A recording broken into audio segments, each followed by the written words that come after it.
Hey everyone, welcome to the Geo-Files, the first episode of 2018. I know I've been slacking, I apologize. What I'm going to show you today is how to take strike and dip with a Brunton quadrant compass. Okay, this thing right here. And you're gonna make that like that, okay? I'm going to explain why I'm going to use a quadrant as opposed to a 360. I'm going to show you what you need to know to take strike and dip with this. And I'm going to show you how you take it on a relatively smooth bed with a steep dip, and then I'm going to show you the way to do it on a shallow bed and on an uneven bed, okay? Because there are ways to compensate for these things. And then I'm going to show you in this lab setting how to take, like if you have two bedding planes, say at the very bottom of a geologic unit and at the very top the strike and dips are exactly the same, how you can calculate thickness from that graphically. And then at the very end I'm going to show you a special treat. I actually did take an impromptu measurement in the field. We were in UP last weekend, so that will be at the very end to show you how this is actually done in the real world. Okay, we are going to get started by I'm going to explain to you the parts of the Brunton. We are not going to talk about the mirror or the hairline or the sights, as they are not necessary for strike and dip. It's a talk for another time. We are going to talk about this here. This is the face. It's in quadrant, not in degrees. Well, you can get them in degrees, but why would you do that? Because if you're going to measure something, say you're measuring and you accidentally, because we do strike and dip, we do strike from north always. We just do it that way. But say you're measuring in the field and your north arrow is pointing this way. Well, with the Brunton, your south 42 east is exactly the same as your south 42 or your north 42 west. So south 42 east is the same as north 42 west. It's just a 100-degree flip. You don't need to do any calculations. That's all you have to do is know the opposite side, the opposite quadrant. Here you're in the southeast, here you're in the northwest. If you're in the southwest, same thing. You know, you get this, you translate it to the northeast. Okay, that's all you need to do. Now, you have to set your compass for magnetic declination, which you can get from the NOAA website. And if it's negative, it's going to be to the west. If it's positive, it's going to be to the east.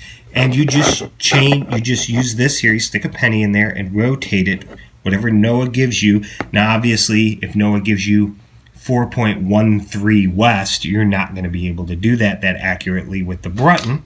So you just do 4 degrees. But this is presently set to magnetic declination for my location. As you can see, that's what that white arrow is. All right, sorry, there's a cat right here. So that will compensate for that drift from true north. So now my compass is set to true north where my location is. Okay, this is going to represent my nice smooth bed at an angle and a random orientation. This is just going to be that. That's what I'm going to use to take the first strike and dip. Okay, now when you do this, you want your inclinometer to be set at 0 because these two bubble levels are key in doing this. These have to be level as best you can get them when you do this. All right, so we're going to do this right here, and we're using this face, this flat part in this case. Sometimes it might be that flat part, but we're using this one. And notice this protrusion. That's going to be a problem for low-lying beds, but I'll get into that in a minute. Okay, so we want our bubble levels as level as we can get them with that line as well as we can get them. We must keep our 2 points of contact at the edge of our line while doing this. All right, now I can't do this with one hand, so I'm going to set this down and I'm going to draw my line. Okay, and I'm going to show you how I did that because you're going to use that to get your dip. All right, so hold on a sec. There's my strike line. Now when I measure this, let me get my face out of there. Let me get my line, butt it up to my line. That was already leveled. Should be again. There we go. I get north 80 west. All right.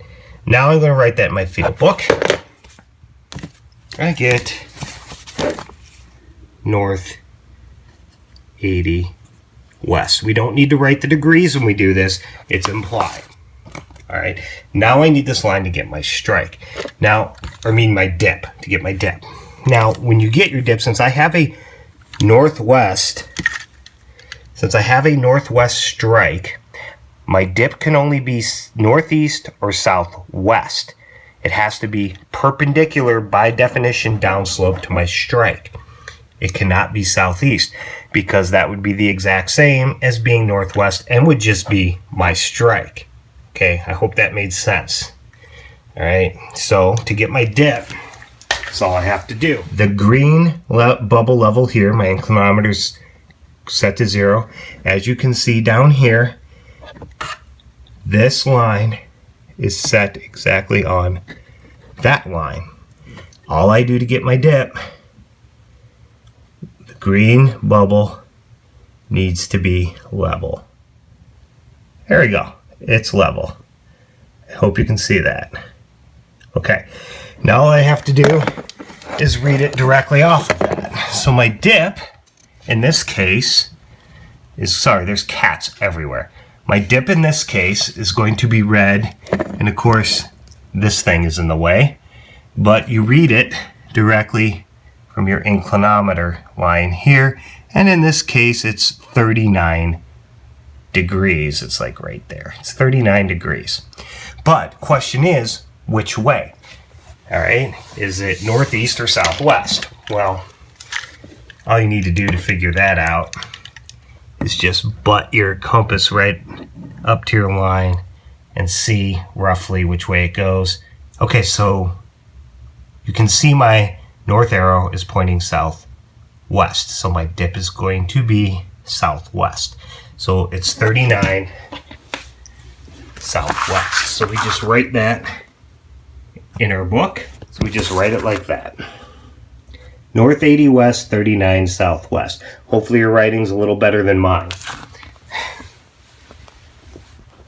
So that's our strike on that level bed. Okay? Now we're going to do it on an uneven surface. Okay, as you can see, the ripple marks on this bearable quartzite pose a problem. An undulating surface. Now in the field, this may be as good as it gets, but if you try to get your strike and dip, these ripples are going to mess with your orientation. So you need to flatten this out. Well, how do you do that? Best common way is take a new flat clipboard to flatten out your surface. Now you have to be careful when you do this. For one thing, you have to make sure it doesn't move. And another thing, you don't want to use necessarily something like this, although in this case you could because it's flat. Okay, this is flat. We know it's flat. Some of these field clipboards, they'll be designed like this and they'll taper down. They'll give you an angle. You don't want that. You can't use that.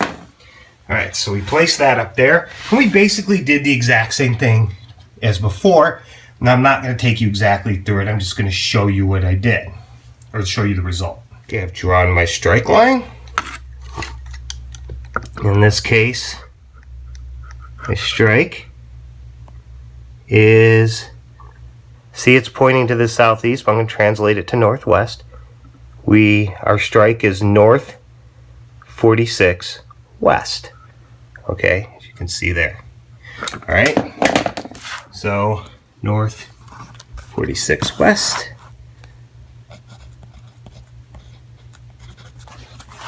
And our dip, by definition, is going to be this way.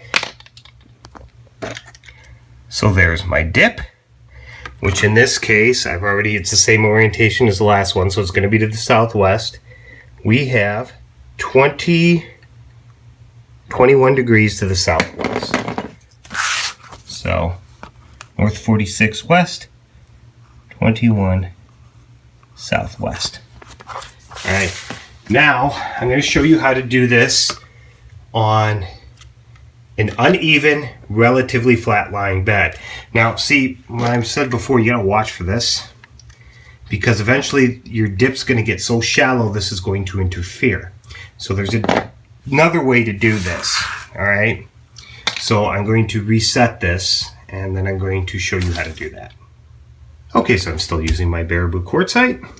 I took one of the books away, so now it's going to be really shallow, and I'm going to try to stabilize that a little better so it's not so horribly, if I can. There we go. All right, so now we're going to measure this, same uneven surface. Toss our clipboard up there to, try to get a good even surface. Doesn't move too much. All right. Okay, now in this scenario, we are only relying on the green bubble. Okay, as you can see, I've already leveled it. You just rest your compass fully extended, fully extended. It can't be bent or anything. It needs to be fully extended. And you can see the bubbles level. And I draw my strike line like I would any other time. All right. Then I basically measure it the way I would any other time.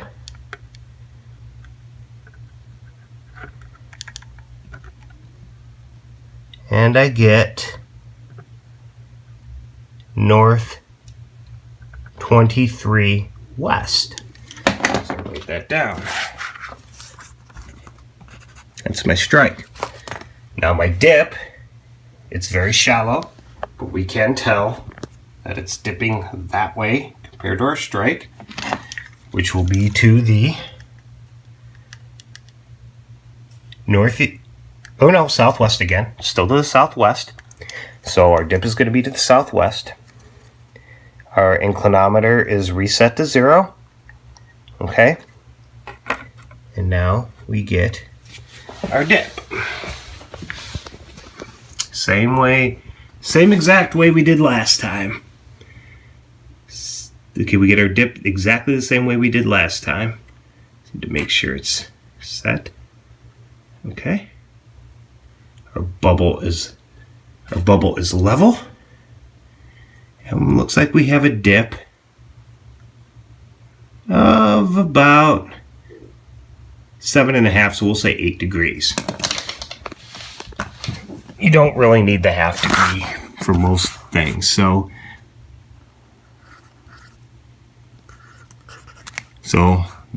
we have a north 23 west, 8 southwest. That's how we'd write it. You could write a 0 in there if you want to. It's not necessary. But that's how you get your measurement on a shallow, uneven bed. Okay, now what I'm going to do is I'm going to interject here and show you the field, me doing this in the actual field last weekend. Okay? And then I'm going to come back and show you how to get the thickness of a bed if your strike and dips are the same throughout the thickness of the bed. Okay, I'm going to take a field strike and dip. Just show you how it's done. This is the Brunton. It's already set about 4.5 degrees to the west because magnetic north is not exactly due north. Now, the exact way to do this, and these beds are inclined enough to do this, is you do this and you see this yellow bubble and this green bubble. They both got to be pretty close to being level. You can draw your line, and that'll be your strike, which in this case looks to be, this surface here isn't very even, but I'm trying. Let's see. We've got roughly north 85 west strike, and so you draw your line, and then your dip is just perpendicular. But you gotta make sure. Can you get this side? And your dip, you just measure, you draw that line so you get your perpendicular, and then you just use the green bubble, the inclinometer, and you get a dip of 33 northeast. But there's another way to do this too. It's kind of a quick and dirty way. You can do it this way. You do it the quick and dirty way mostly on low angle bedding, because the Brunton can't, because of that, it won't be able to get the good way, but it should get the same thing theoretically doing it this way. So, to show you how you do it. Here, now I'm getting north. I'm getting due north, east-west, essentially, this way. So my dip is going to be due north, and I should get that 33 about. Yeah, I get the same thing. So it's so those are the two main ways to take strike and dip in the field. Now this bed in particular, I don't know if this is structural trend, although it does fit. This could be a cross bed, but it does fit that general east-west strike and dip. Okay, here's how we're gonna do. Okay, this is how we're gonna do the part where I'm gonna show you how to figure out the actual thickness of a bed compared to the surface. Now, in geology, when we are calculating the thickness of a bed, we want to know its actual thickness. We don't care about the transit, how long that thickness is. Like if you have a bed oriented like this is your ground surface, we want to know this thickness. Okay, we don't care about this thickness except during calculation. That's what I'm going to show you here. Say we have a bed dipping, strike and dipping like this. This is the very bottom of the bottom lowest bed of our geologic unit. And over here, same thing. Similar strike, similar dip, but here's the very top of our geologic unit. All right, say this is a limestone, and we have a sandstone underneath and a shale above, or whatever you want. It doesn't matter. So I am going to, if I'm in the field, I am going to get my actual strike and dip from the top, and from the bottom. And I'm going to measure this distance. Now that's not my thickness. Like I said, we don't care about that, but we need it in the calculation. So we'll just say, for the sake of argument, that these two here are my strike and dip. Now they're very close, but they're not exact. Now if we're going to do this graphically, they're within a degree of each other, so it's fine. All right? And we'll say, just for the sake of argument, that they are 5 meters apart. Actually, sorry, my protractor's in standard, so I got to use standard. We'll say they're 25 feet apart. So that 25 feet is this distance along the ground. All right. So how are we going to solve that graphically? How are we going to draw that out? Well, we have to draw it to scale. Okay. That way, so we're trying to do this without any math. So here's our protractor. Okay. So first, I'm just going to draw my horizontal ground level line. Remember, that distance is 25 feet. All right.